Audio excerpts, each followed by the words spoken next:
On a une perte importante dans le coût de la pratique féminine chez les adolescentes. Alors, on a un problème plus global, c'est la sédentarité chez les jeunes, déjà, qui est très importante. Mais elle est moindre chez les garçons. Chez les filles, les différentes études montrent tout d'abord un rapport au corps qui change, et donc une difficulté aussi à se montrer avec ce corps qui se modifie, avec des poussées hormonales.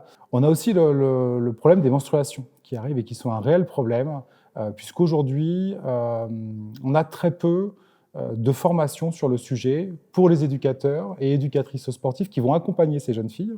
Et puis aussi une sensibilisation auprès du public du même âge, et notamment des garçons, pour leur faire prendre conscience de ce que sont les règles. Donc c'est vrai qu'il y a tout ce travail à faire de sensibilisation, de formation et d'accompagnement de ces jeunes filles aussi pour leur permettre une pratique aussi beaucoup plus simple, beaucoup plus facile, et puis avec des textiles qui sont aussi plus adaptés à la pratique. Une autre problématique qu'on va plutôt retrouver en milieu rural, un manque d'offres de pratiques sportives. Un axe aussi qu'on revient, mais un peu similaire aussi à l'âge adulte, c'est la compétition, qui n'est pas une priorité chez le public féminin, dans les études en tout cas, hein, c'est ce qui en ressort, et donc à nous, mouvement sportif, de pouvoir proposer aussi une pratique loisir dès le plus jeune âge pour que toutes puissent s'y retrouver.